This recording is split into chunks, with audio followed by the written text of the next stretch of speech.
Hello to all my wonderful students, subscribers, and devout disciples.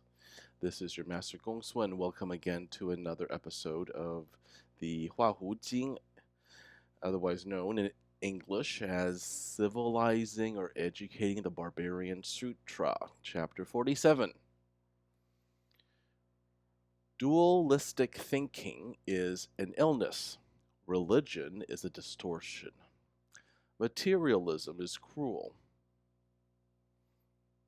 Blind spirituality is false. Chanting is no holier than listening to the gentle lapping of a stream. And counting prayer beads is no more sacred than simply breathing. And religious robes are no more spiritual than work clothes.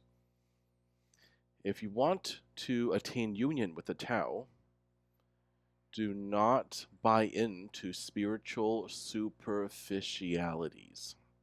Instead, you should live a simple life, free of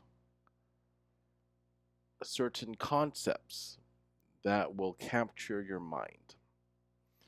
You should find contentment in undiscriminating virtue. Give to others selflessly and anonymously, radiating light throughout the world and illuminating your own darkness. Your virtue is a sanctuary for yourself and everybody else. This is how you embody the Tao. Well, this is really well said. Of course, Lao Tzu wrote this, so he definitely knew what he was talking about. But there's not too much to break down, but if we just go over some interesting parts, and I could talk a bit more about it. Okay, so dualistic thinking is an illness because it's all the same, right? I mean, there's no big or small, it's part of the same nature. Religion is a distortion, and that is true because there's always going to be these religious dogmas that have nothing to do with anything. For example, the Catholic practice of eating or abstaining from meat and eating only fish on Fridays, right? I don't think there's anything in the Bible that says that. Blind spirituality is not real. It's false. Oh yeah. Well, we can't be spiritual without understanding what it is we're supposed to be spiritual about, don't you think? We need to be able to understand our own practices. Materialism is cruel. Yeah, it is, because someone's always going to miss out. I mean, material goods cannot be divided evenly or equally among people. I mean, we're always going to have people who grew up in utter poverty because of the circumstances of their birth. Chanting is not holier than the lapping of a stream. Yeah, which is true. I mean, because Lao Tzu is likening the chanting to nature, right? Because nature is venerated in Taoism.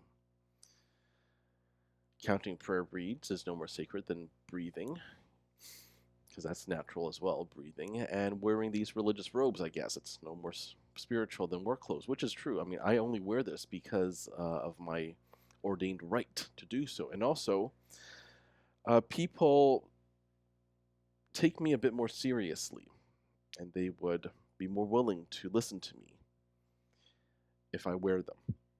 I mean, this is just a symbol of my lifelong commitment to the Tao. But I wear them because of this, right? Because it allows me to exude a bit more authority.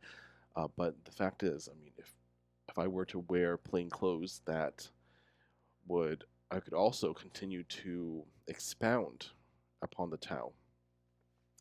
But it's just that, for example, like you have a doctor or a pharmacist wearing the white lab coat, right? It makes him seem more authoritative, more knowledgeable. Like they know more, basically. It makes them seem more knowledgeable, even though that may not necessarily be the truth, because it's superficial, right? Just because you're wearing something doesn't mean you know more, right? Doesn't mean you spent more time studying. But we humans are used to stuff like that, so that's why I wear my robes. Anyway, so instead of all that, what should we do? We just live a simple, humble, quiet life. We give anonymously, selflessly. We radiate light. We continue to revel in our own virtue. And that's how you embody the Tao. Right? Simple, right? Makes perfect sense. All right, think about it. This has been your Master GongSun. As usual, keep living in alignment with the Tao.